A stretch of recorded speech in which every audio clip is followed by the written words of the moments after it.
จบสวัสดีพี่น้องวันนี้มันกินข้าวกับน้องสาวน้องสายเผอิญไฟก็จะดับ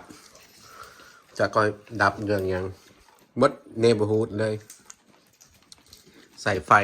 หลอดหน้าสงสารก็เลยเป็นท่วนถึงอดีต พี่น้องตัดอยู่แล้ว แสบเหรอ ก็ เดือดแทบมี แบบเหมือน กินข้าวว่ามีป้ายก็แซ่บ อย่ามียังมีตำบักฮง ตำ ลาบซีน ลาบซีน สองเยือง ข้าวพัด ข้าวผัดน้ำ เนี่ย ขึ้น โอ้มาเด้อพี่น้องเด้อมากินน้ำเด้ออ่ะ สองสาม เอา เดื มา อ ผัก นคนก็สอง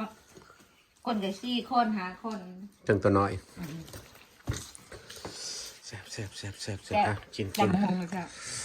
กินแท้ครับเนี่ยลาบก่อยลาบซีนพี่น้องเปิมใส่กระบอกโอ้ครับเผ็ด ใช่ลูกโดดดีกว่า อืม เพื่อเขายังประทันแยงเด้อ โบหนาวขนาดหนองค่อย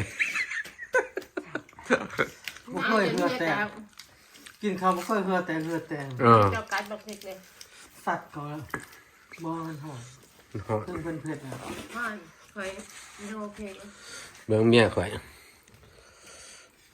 เขาบ้าฮ้อนดอก ซิวซิว หนาวอ่ะ หน้าของบ้าน ดูหน้าห้อนบ่ บ้า อ๋อมีแต่ห้อนมีแต่ลุงกับพอเจ้าที่ห้อน เป็นแม่อะไรน้องไม่เนาะ อืม อืม เอากินกิน ตัวว่างนั่นตับ เบิ้งตำบักหู แซ่บแซ่บแซ่บ มันนี่แหละอยู่บ้านเฮากินจังซี่เฮาต้องอยู่เย็นแล้วเฮาก็ต้องอยู่ร้อนน้ำมันต้อง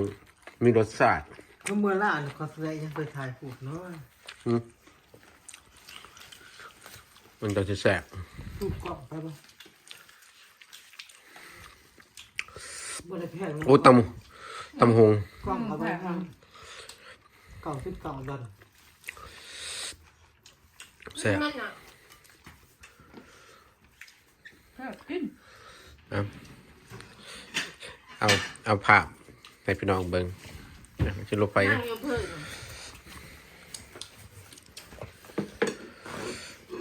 ให้กระดาษได้เลย จะกินข้าวหัน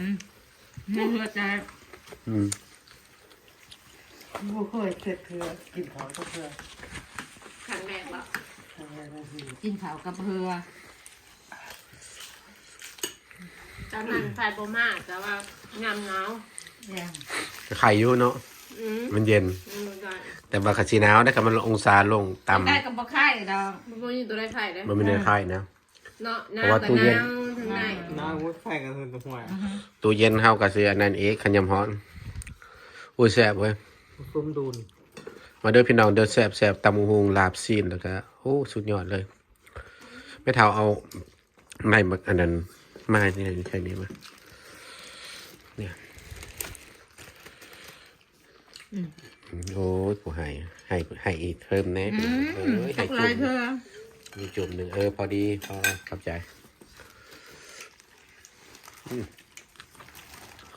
กินกับลาบ อันนี้มักกิน ดูหน้าแซ่บดูหน้ากินยังลูก กินกับลาบเขาโจยแท้ ให้ลุงเบิ้งมาจะกินยังโอ้แซนด์วิชดานคอยกินปาเต้เพื่อน ก็คือบ่กินแครอทแครอทดองครับ เดี๋ยวช่วยนึง เราเพิ่มจับพอทันอีมพี่น้องเอ้ย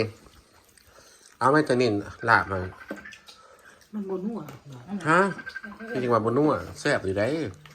นัวนะ เอ้ยกินข้าว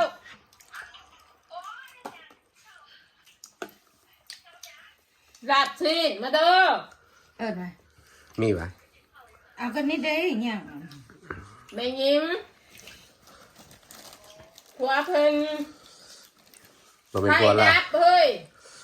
เป็นพัวเราได้พัวเพิ่นไหม ไฟดับ ไฟดับ ด้อนเติบแล้วนี่กินข้าวมืดอยู่จ้าเนี่ยว่าเขากับห้วนทีบอยู่นอกเขาก็ขี่รถทามกันอยู่ไปอยู่บ้านจะบ่ดับสิ คอมเพลน